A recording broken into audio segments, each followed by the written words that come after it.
We need to engage everyone in the organization depth. So that's a challenging thing. If you're not at the top leadership level in an organization, you're not day to day, you're not involved in the strategic direction of the organization. So if you want to involve people in that, whatever you use it to, it has to be simple. Welcome to Chain of Learning, where the links of leadership and learning unite. This is your connection for actionable strategies and practices to empower you to build a people-centered learning culture, get results, and expand your impact so that you and your team can leave a lasting legacy. I'm your host and fellow learning enthusiast, Katie Anderson. How effective is your organization's strategy in achieving results? If your teams don't know how their daily work connects to your organization's bigger goals, you don't have a strategy, you have a gap in engagement, a gap in alignment. Too often, strategy is treated as a top-down directive created by a handful of leaders and simply deployed to everyone else. The result? Confusion, misaligned priorities, and a lot of wasted effort. To help you close this gap, I've invited Mark Reich to Chain of Learning. In this episode, we explore how Hoshin Kanri, an approach to strategy developed by Toyota, and that I describe in my book, Learning to Lead, Leading to Learn, offers a fundamentally different approach to strategy development and deployment, one that connects people to purpose, builds capability, and turns vision into meaningful action. Mark Reich is the author of the new book, Managing on Purpose, using Hoshin Kanri to develop strategy, align teams, grow leaders, and innovate your enterprise. He spent 23 years at Toyota, including 6 years in Japan and over a decade leading Toyota's North American Hoshin Kanri process. Today, he's a senior coach and chief engineer of strategy at the Lean Enterprise Institute, where he advises organizations and their executives on lean transformation. We started off our conversation with a question. For listeners who are unfamiliar with the term Hoshin Kanri, what does it mean? And how is it different from traditional management approaches to strategy? Let's dive in. First of all, thanks for having me on, Katie. It's great to be here. I appreciate it. Hoshin Kanri. Well, and this is in my book. I figured that was one of the first questions people would ask because some people aren't familiar with the Japanese term. It's sometimes referred to in English as strategy deployment. Oh, thanks, Katie. But I never really liked that term. And I'll tell you why I didn't like that term in a moment. Hoshin Kanri, fundamentally, Hoshin is your direction or your policy. Or it could be personal. It could be for the organization. That can be a general term. And Kanri is meant to be management. I have a official definition of it in the book that I think it's probably easiest just to read. And that's so people, because I think it gives people a full understanding based on the context of what I learned in Toyota. Hoshin Kanri is a management system for strategy that defines midterm and long-term direction, both objectives and targets, and annually builds alignment horizontally and vertically to that direction, manages the annual execution to the direction, and develops capability of people throughout the organization. Now, I know that's a little bit of a mouthful, but in fact, that's encompasses everything I learned it to be and the powerful methodology it was when I worked in Toyota. As you know, and have talked to Mr. Isao Yoshino, who's a subject of my book, it's such a critical part of, the Toyota's success and how they truly get alignment and engagement and develop people. And so I want to explore that with you here today, because it really is so different than how in the West we tend to approach strategy and strategy deployment. So I'm curious from your perspective, what are some of those big differences or things that people get wrong when they think about strategy deployment versus what Hoshin Kanri is really all about? I wouldn't say people get anything wrong when it comes to strategy.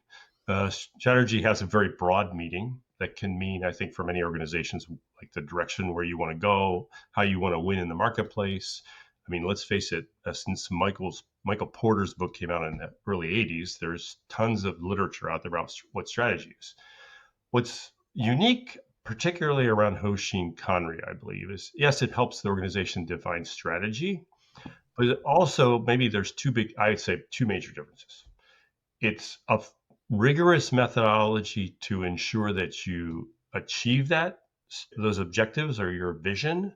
You put forth your strategy. And it encompasses in relation to that, and maybe we can talk about this a little more, PDCA. That's an important part of my book. And I think the other thing that I just never see organizations focus on is in Toyota, it was a fundamental methodology for developing capability, particularly of leaders, but Yeah. middle management and frontline people as well. And that was done through various methodologies related to problem solving and how that connected to Hoshin Kanri itself. Thank you for that description and some of the differences. Usually when we write books, we're trying to solve a problem or close a gap. And so what was the problem that you were trying to solve through writing this book? Well, interestingly enough, when I worked in Toyota, I had the opportunity in my career to work with an organization called the Toyota Supplier Support Center, TSSC. That was a group that helped our suppliers and other organizations implement the Toyota production system. Toyota is very well known for the Toyota. It's world renowned for that particular part of our management system and our methodology. And so I got a lot of experience in the field helping organizations. But when I managed Hoshin Kanri into it, I was the general manager of that methodology, kind of managing North America, our corporate strategy. I really worked within Toyota, and I never really saw. And my focus in TSSC had primarily been shop floor improvement, not management improvement overall. So when I left Toyota and I went out to organizations, they heard that I had this experience at Toyota in corporate strategy and Hoshin Kanri, and they wanted me to come see what they do. Well, what I kind of universally saw organizations is a little bit to what I referred to later. Most organizations I went to had some kind of vision. But to tell you the truth, it was either on a PowerPoint slide or kind of posted on the wall. And there was no clarity around how they were planning to achieve that. Often, team members didn't really have a good recognition of what it was. And I would say that, that component plus the fact that it was this kind of exclusive strategy among a group of only high-level leaders that kind of had an understanding of what it was. And it was often something that got communicated through an email or town hall and event, and leaders were kind of held accountable to achieve certain targets through it. And so it was missed. There was a significant gap between what I had kind of learned it to be in Toyota, which was really a people development methodology, and that compared to what I saw outside. Many of my years of conversations with Mr. Yoshino, he spent so much time at Toyota really both supporting the Hoshin Kanri process from the CEO's department for many, many years, and then has spent a lot of his career helping teach people too. One of the things that I see as a difference, and he's called out too, and I think you're highlighting here, is that we often get focused on just the result or the outcome. And like you said, those targets you have to reach. And of course, Toyota wants the outcomes too, but they're really focused on that process to get to the outcomes. And so maybe that's some of that PDCA cycle that we're talking about as well. That's so embedded into Hoshin Kanri. It's not just top down, achieve these targets, but let's create a supportive learning environment and process to get there. Absolutely. I mean, interesting that maybe that's another, you remind me of a third component that's really different. And that is that people forget that strategy is a process too. And just because I guess my career in Toyota, everything became I realized everything's a process. In my book, I give the example of brushing your teeth in the morning. That's a process actually that's pretty standardized. I bet most everybody has a standard process they follow in the morning, how they brush their teeth. But people don't think about things like that as a process. Hoshin Kanri is a process that has inputs, the various things that are required to consider what your strategy should be, like the market environment, customer feedback, etc. And then from what you develop, the Hoshin has outputs, which you hope would be like new products, new innovative processes, people get developed, and that's what produces your business results. And I think most companies, particularly around this topic, even those that kind of think they're lean, I guess, but particularly around this topic, tend to start backwards. This is the business result we need, and it's often just financial. And then here's what we got to do to get it. Yeah. One of the things I really appreciate, there are many things I appreciate about your book. It's really the best book out there for how to take and apply these concepts. What I see is a lot of missing elements in talking about strategy in the first place. And you call out, like Lafley and Martin's playing to win, the reference to playing to win. Like, you have to understand where you're going to play and how you're going to win. Like, what's your differentiator? What's your vision? And that has to then drive the strategy, and not flipped, as you said, of course you want those outcomes. And too often we just have this laundry list of all the things we have to do rather than really how are we going to win and play. And I've seen that's a lot of challenges when talking about Hoshin Kanri. There's sort of an assumption that people have done that already. But in my experience with organizations, whether they're healthcare or manufacturing or wherever, is they're missing that real clarity of that true north vision of where we need to go. That's a good point, Katie. I agree with that. The clarity of true north vision. That's part of what I put in my book too. I would also say that part of that misunderstanding in the community around that's something we've done relates to tools. And it's true in lean in general, I found, but people see the accomplishment of or the achievement of lean as you've implemented a tool. And Hoshin Kanri has some tools that have been introduced to the community, and some of them. And let me just clarify up front. This is a workbook that I wrote, and I introduced some tools in the workbook, but tools are not the end game. If you don't understand the fundamental thinking behind the tool, what'll end up happening is you not just fundamental thinking, but also the utility of the tool itself. Sometimes some tools are good, some aren't, to achieve the goals you want. And so I think starting with purpose, which I noticed you talk about in your book too, starting with purpose first, like why is this particular tool effective and for what purpose? I think, and how does it connect to the higher level objectives of accomplishing your strategy, accomplishing and effectively implementing Hoshin Kanri, I think is the best place to start. You were at the Lean Summit. We were together there in March, and it was great to hear you talk. And you reference like the X Matrix. It's sort of this glossy, shiny tool that a lot of people want to use. But if it's just a placemat that isn't utilized as a process for management and alignment and communication, then it's not going to be worthwhile, and it can be very complicated. So get back to the purpose and use the tools and process that are going to help you get there. I'm glad you used the X word. Yeah. Before me, but that is one of the common tools you see. And I don't really have anything against that. It's interesting, just maybe a note that I mentioned in my book is that when I first left Toyota, like in the first couple months, Jeff Laker called me, and he said he was writing a book on lean leadership with a gentleman by the name of Gary Convis, a previous Toyota leader, and he asked me about Hoshin Kanri. He knew that I had led it when I was in Toyota, and he said, "Have you heard of this X Matrix?" And I said, "What is that?" Yeah. So it's nothing we ever used in Toyota. And what I find though is the reason that's the X Matrix is a little bit of a challenge is that people kind of go there first before and try to fill it in, kind of like you fill in a template before you think about the basic thinking, and consequently, and how it can be effectively utilized in your organization. So I've seen a fair number of organizations come back to me and say it's just a little difficult to read and difficult to use as a kind of a cascade mechanism. So you can take what's a higher level and break it down to the next level. Now there'll be people who might view this that'll say that, oh well, we've been able to do that effectively. I think that's probably true. Some organizations do work through that. Right. But that's because they're using it as a tool to support the actual underlying communication and alignment, opposed to just filling out like a bunch of names and then leaving it static on the wall. And for listeners who don't know what an X matrix is, it's often on an A3 size of paper. You have 4 quadrants that all align and connect, sort of saying different streams of work and who's going to do it and different KPIs. And it can be very complicated. And Mr. Yoshino too, he gets asked this question all the time, like, about the X Matrix. And I remember the first time we were together, this was like pre-pandemic, and he's like, what is an X Matrix? So again, can I make a comment about that? Yeah. One other comment that I'm often asked about it too is this is not easy stuff. I mean, this is a strategy of a company.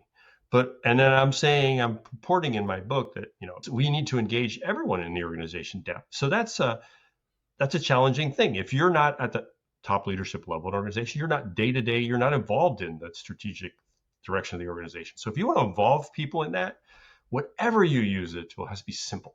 Yes. So that that doesn't mean that, I don't want people to misunderstand. It's not that people at the front line obviously have as much innovative ability as the top level.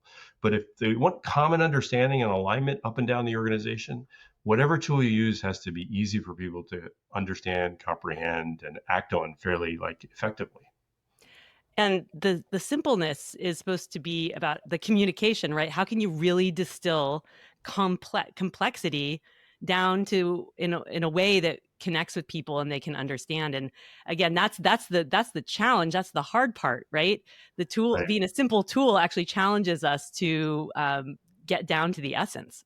Well, the other key point to add to what you're saying, Katie, is that tool has to provide something that's actionable. Mm. Remember that one of the differences I saw between Toyota and I see in outside organizations is high level vision, high level perhaps strategic objectives, but what specific actions are going to be taken to accomplish those things often is very unclear.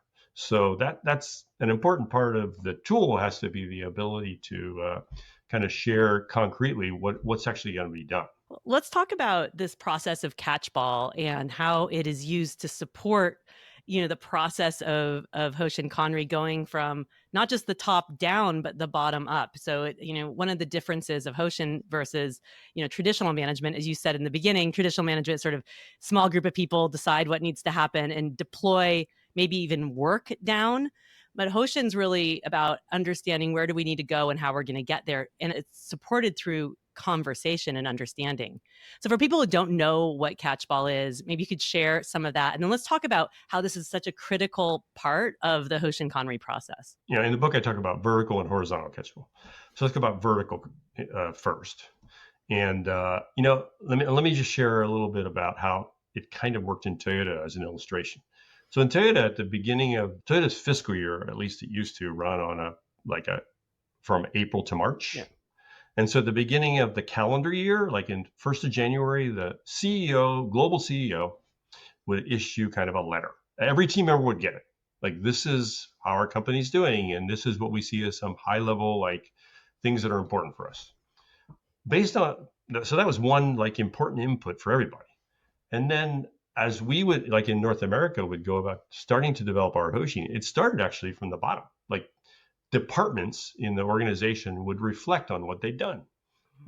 We had some things that related to the Hoshin this past year. How did we do versus those? And the leaders of those groups would take them to the high level kind of leader forum where we would discuss reflections and starting with reflection, and then think about what are some key business drivers that required for us in the coming year. So it kind of starts bottom up that way. But then as the leaders kind of develop that strategy, the other important part of vertical Catchball that I talk about in the book is this whole people development component. Because in Toyota anyway, the leaders developed some high level Hoshin, which clarified what are the objectives and the key activities, but those were pretty broad. And so as they got communicated into the organization, people at each level had to think about, okay, what work do I have that impacts directly, if the organization, for example, while I was there, you asked me to give you some industry examples. One of the things we realized, we had to develop people a lot faster. So we set up a learning center in North America, and part of that was a high level Hoshin objective to establish this learning center. HR had to determine who was kind of the lead function. What are the specific training programs we're going to put in that learning center to develop capability of people? And that's kind of the responsibility of the people inside the organization. So that's kind of how the vertical Catchball works.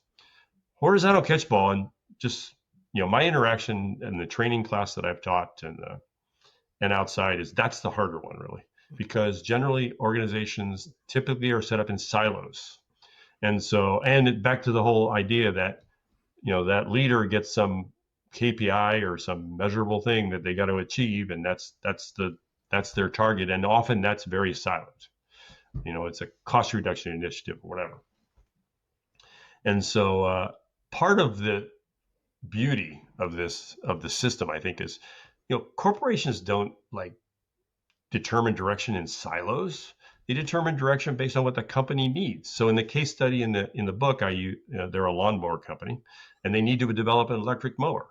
Well, that's not something that, and it's the responsibility of product development to do that.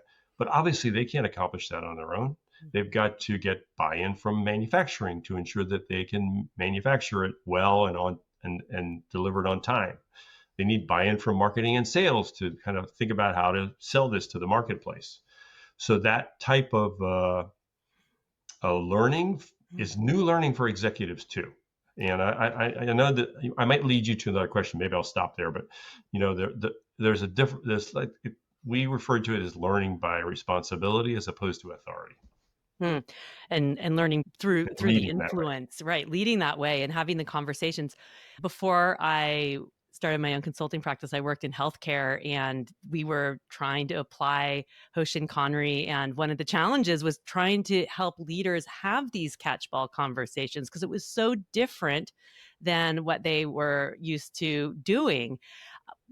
It's also a multi-year process, which we can get into later. But I want to go back to, how do you help other leaders in these organizations have effective catchball conversations to get that real, honest feedback and really hear what's going on so it can truly inform a better strategy? I think that part of that is a difference in attitude about, like, let's just call it what you're investing in for the organization, as opposed to investing in what you can personally achieve.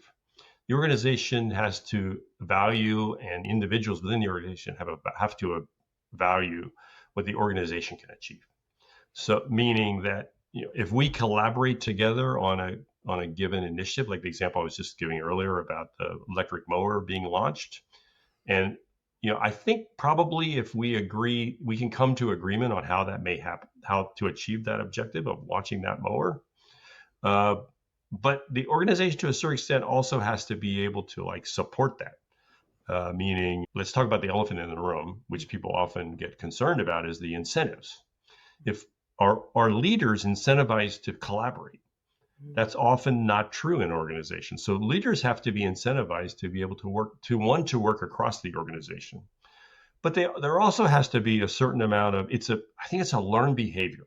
It's similar to the behavior of people I'm sure familiar with A3 and that problems, A3 problem solving. But it means that I go into this conversation, like you and I, for example, are having a conversation. I go into that conversation with my point of view, but I'm also looking for your point of view as a separate subject matter expert that can provide good input to my point of view, as opposed to a kind of a rival in the organization. And knowing that if we each have good independent points of view that come together in a conjoined point of view, we'll get a better output. I talk about we need to break our telling habit because we're so used to just telling or expecting our answer, Yes. and maybe we're expecting validation. But we really want to hear other people's viewpoints. Listeners, you can go back to episode 13 where I share some tips on sort of how to ask more effective questions, because that really gets at the heart of what Mark is talking about here. How do we ask questions that truly open up the space that invites other people to contribute? And we want to get their fingerprints all over our thinking and hear their thinking as well. Yes. And that's the essence of that catchball, right? So I love someone once told me it's catchball, not dodgeball, right? So you're not throwing questions or expecting something, but you want to catch back and forth and share and grow and get more information together. And I think that's a little bit back to the vertical and horizontal catchball. I think the nature of what you're talking about is a little bit different between the two. I mean, in the vertical catchball, it can be more of a mentoring, coaching relationship. You're trying to mentor the person, you're asking the right questions. In a horizontal relationship where you're peers, it has to be kind of a collaborative relationship. And the questions and the input that's being asked is more in the context of we're supporting each other. So how can we achieve this back to the electric mower example, this high level goal that we know we both have responsibility, we have a piece of the responsibility for? How can we make sure those pieces conjoin effectively? I think is an important part of that horizontal.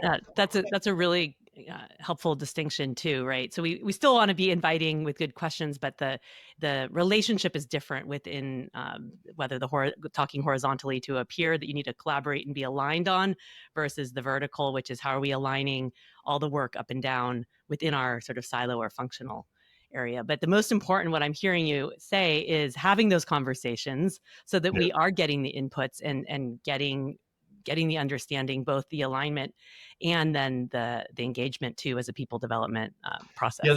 there's a point in my book where I talk about like the production area creates a strategy A3. And in the process of developing that and sharing it and getting input and finalizing it, I mean, he goes through a pretty rigorous cycle of getting what we call it. We use the word nemawashi in Toyota, like getting like inputs from various people to ensure that the content of that is like complete. And the reality is, it's really interesting. And you might know more about this than I do in the external world. I know it only within the Toyota world, Katie. But when you get inputs from everybody, all of a sudden people like agree with it because they can read on the paper that you've incorporated their thinking in it. And so it becomes a collaborative. The Hoshin or the A3 becomes a collaborative methodology that incorporates everyone's thinking. Yes, I mean, this is the way we sort of navigate the political systems and like also Yeah. get buy-in, right? It's about not persuading people necessarily, but getting their input so that they see their perspective or part of their perspective in the final decision or output, or see that they've been heard. And that nemawashi, the tilling the soil or preparing the roots, is so critical for us to do, opposed to just going in the back room, those 5 leaders in the back room doing everything and then pushing it out into the organization. I want to make a point about that, though, just for clarity. I think you would agree, is that this is not just about getting everybody's thinking. I mean, this is you have to go into the conversation with your own thinking, and so that's naturally good. There's going to sometimes be friction.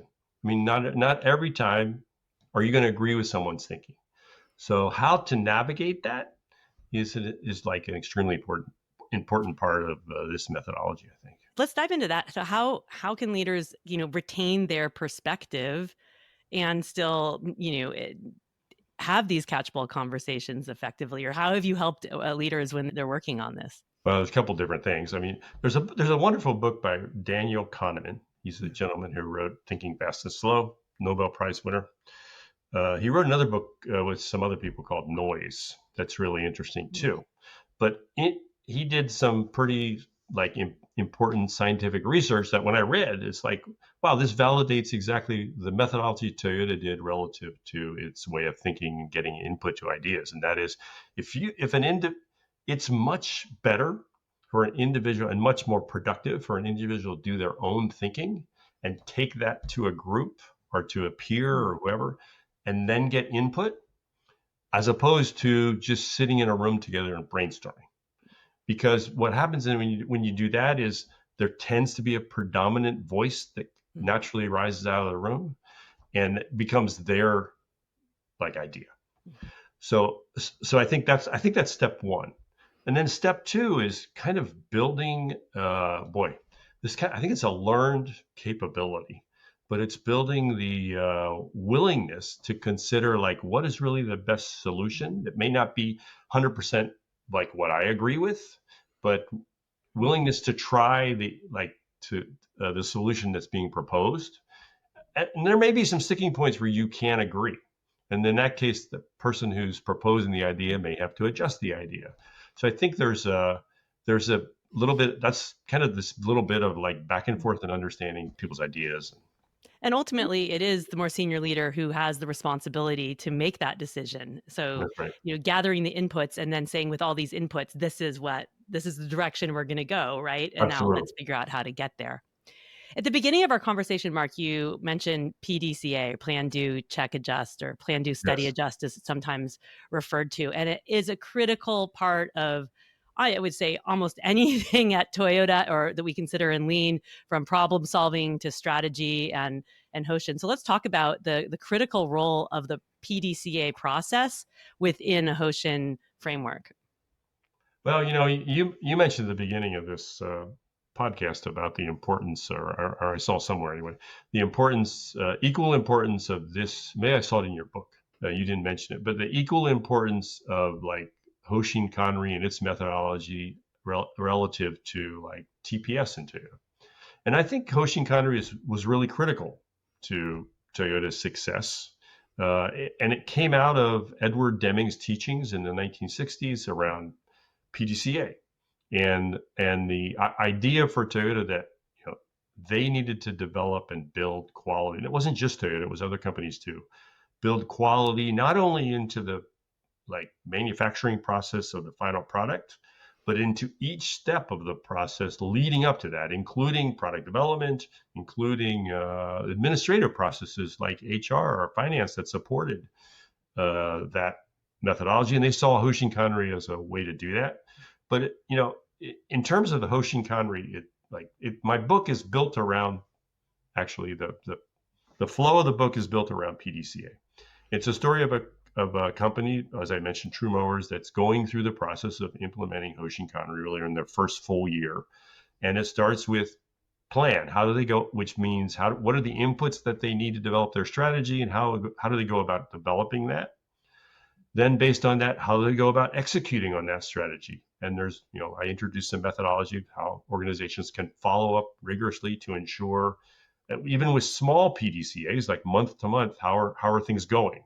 So you don't get behind.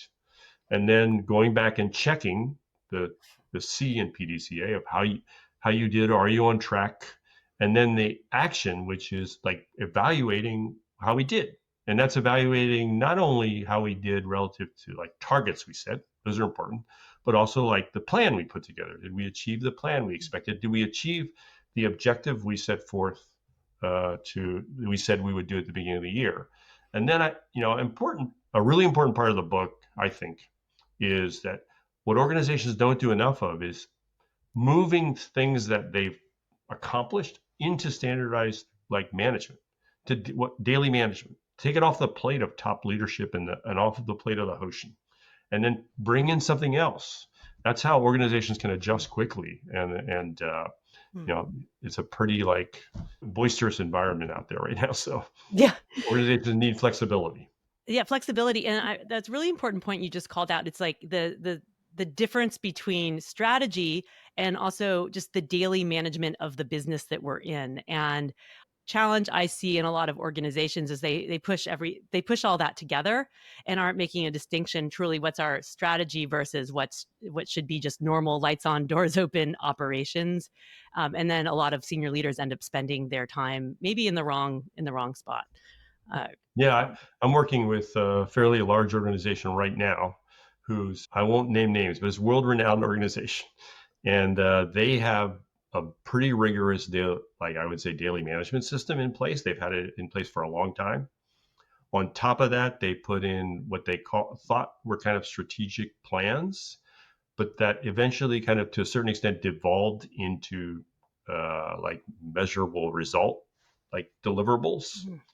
And all of a sudden the organization is kind of like, it's a big organization. And as things go down, they've gotten confused and mixed up between, okay, is this something we should do daily? Or is this something that really is longer term?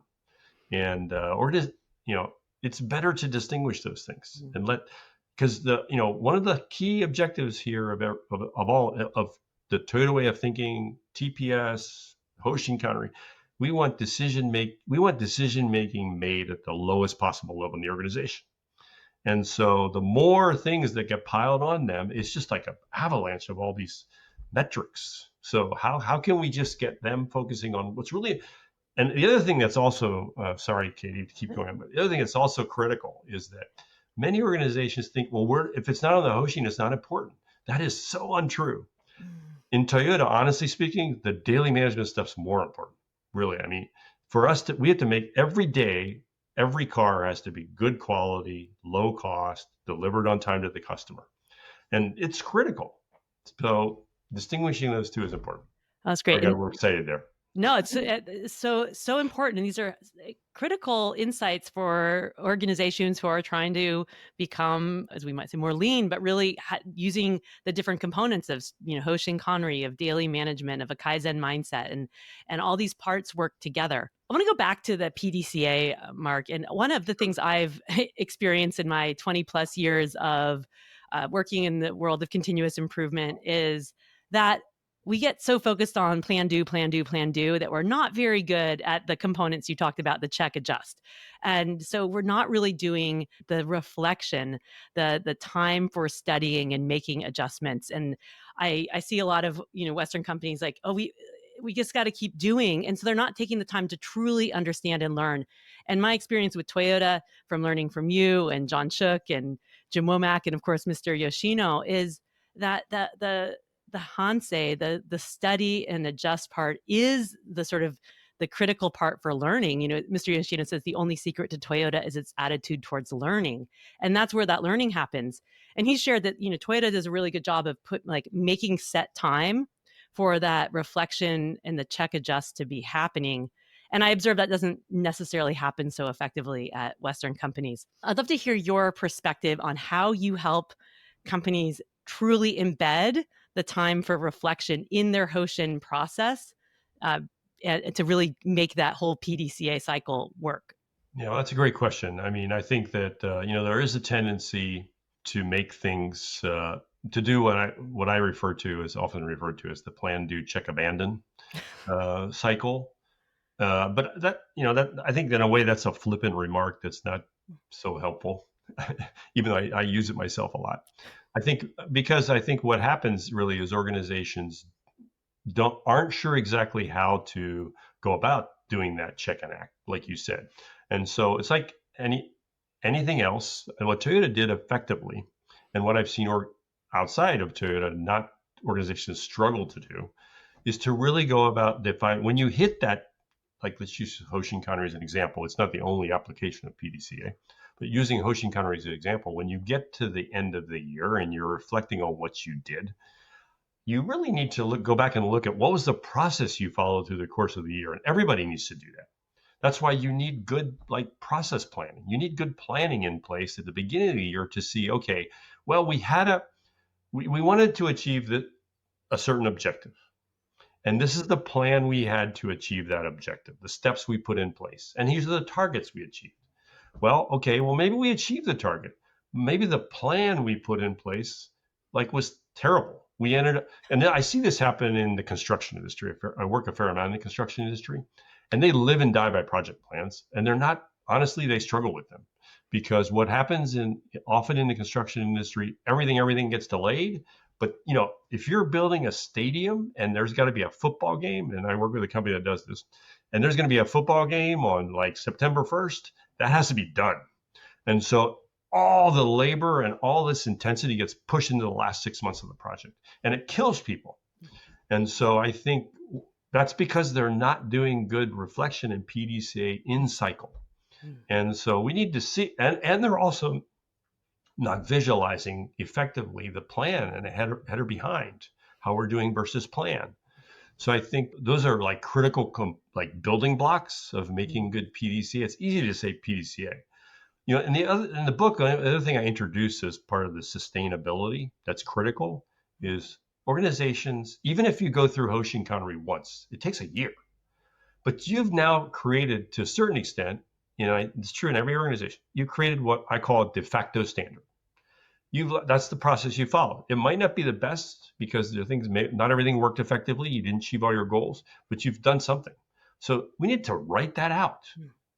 And that becomes our starting point, but for us to reflect on and see how we can make a good standard and improve upon it. Yeah, and knowing that the cycle for learning for Hoshin is an annual cycle. So you really have to have that long-term view, that knowing it's not we're going to have this amazing perfect process within, or not it's never going to be perfect, but a much better process within 1 or 2 years. So it's that tenacity and that long-term view and commitment to long-term learning as well. And, when I was the last healthcare organization I worked for, I had a great executive who was leading the way. And he said, even like we're going to do another layer of Catchball each year. We're just going to practice like going one more layer or having, more conversations. So we're not going to try and do it all at the beginning. We know this is a long-term journey. So let's start getting better at the top and let's start having more conversations, because that's the problem solving thinking of leaders that we need to be doing. And then how do we get more effective as a system, as you said? That's a great point, Katie. In my book, I actually propose kind of a model line approach. And that is, you don't need to, I don't recommend actually organizations, particularly if a big corporation, try to do Hoshin the whole company. These are like learned behaviors. If you have general endorsement from top level, you can do this. You can pilot something in a business unit. I've done that. It could be a pretty large size business unit, $1 billion. Or you can pilot something in a plant. And it's actually in the case study in the book, they piloted something in a plant that actually went pretty well. It's surprising what you can get, even in the first year of Hoshin Kanri, what you can get out of it, just by all of a sudden people are like engaged and they know what they need to do to like help achieve the objectives of the organization, and they're motivated by that. Yeah. But it's not sustainable if you don't build that, like you're saying, if you don't build that solid like standards in PDCA. Yeah, I really appreciated hearing from Charlie Murphy of Turner Construction and Marcia Bray at GE Appliances at the Lean Summit in Atlanta earlier this year. And GE Appliances was a company that Jim Womack had highlighted when he came on my podcast for episodes 37 and 38 as about a company that's really doing all of this lean thinking and management effectively over the last 10 years, been really a good student applying it. And I loved how Marcia commented that like before they were doing fake Hoshin, and she realized she had this epiphany that they were trying to apply, what she thought or they thought was Hoshin, but had these aha moments. And I'm sure it was working with you about what real Hoshin was about. And that it was really also the critical part was Hansei, was the reflection and how the leaders develop those behaviors about having and building in the time to truly do a deeper reflection process and understand the constraints and the prioritization decisions they needed to make and reflect on what they're not going to do. And I think that's a challenge I've seen leaders do, is they just keep piling more and more on and not having those real challenging decisions of what are the critical few we need to do and focus to truly have that alignment towards the vision. Yeah, I mean, both Charlie and Marcia are great friends of mine, and they've contributed to this book significantly, and they've contributed to the while they were at the summit as well. I mean, the GE story is a story that the GE appliance story is a story that really needs to be told. I mean, there's so many aspects of that story. I was kind of there pretty close to the beginning. John Shook was there.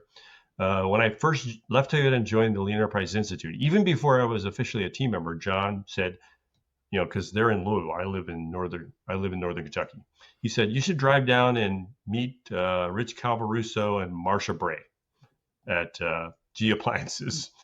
And they were still in the middle of rebuilding their plants that were moved back from China to the U.S. They're now employing U.S. people to manufacture products here in Louisville.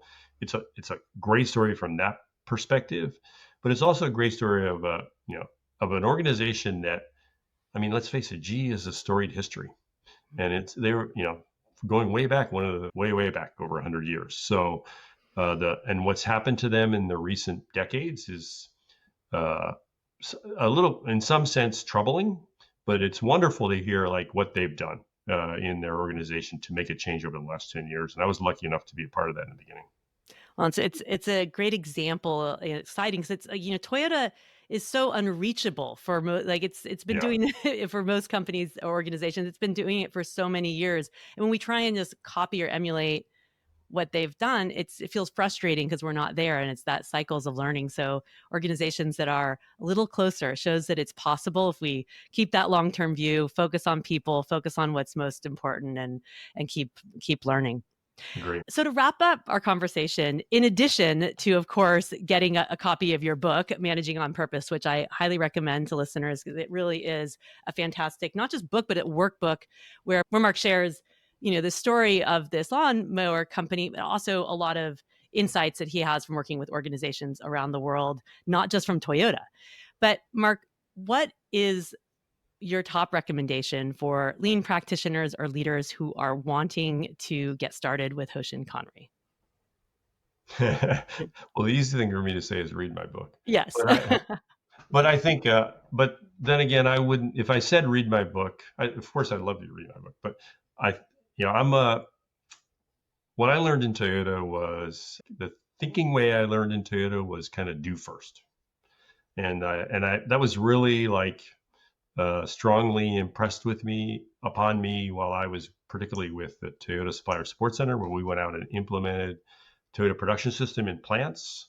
One day I went to my boss, Mr. Oba, and said, I don't know what I'm doing out there. I'm like advising plant managers. And he said, just try something.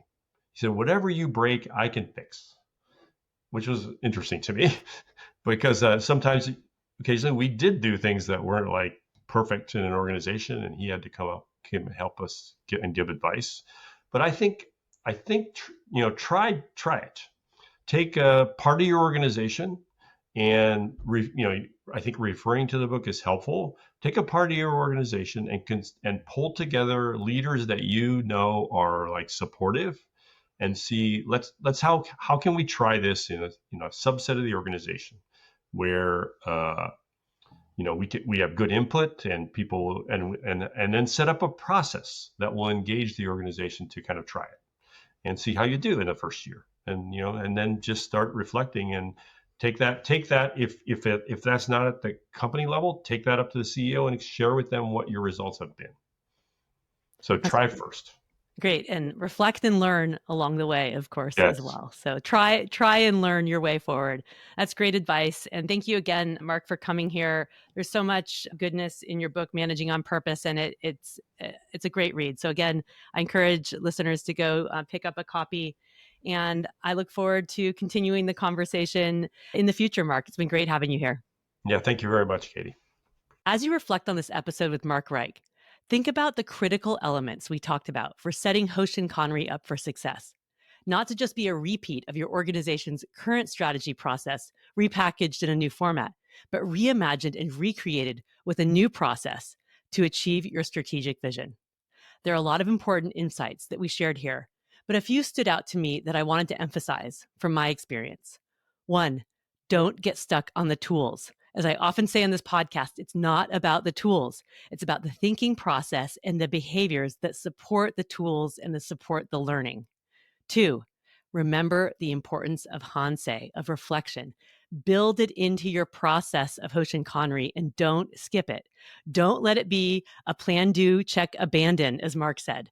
Remember, studying and adjusting is where the real learning and improvement happens. 3, focus on the process of Catchball, both vertically and horizontally, and the leadership behaviors around asking questions, getting input and engaging people and peers, and ultimately setting the direction and making decisions. 4, invest in developing a management system. It's the system that is the engine for sustaining and improving daily work at all levels.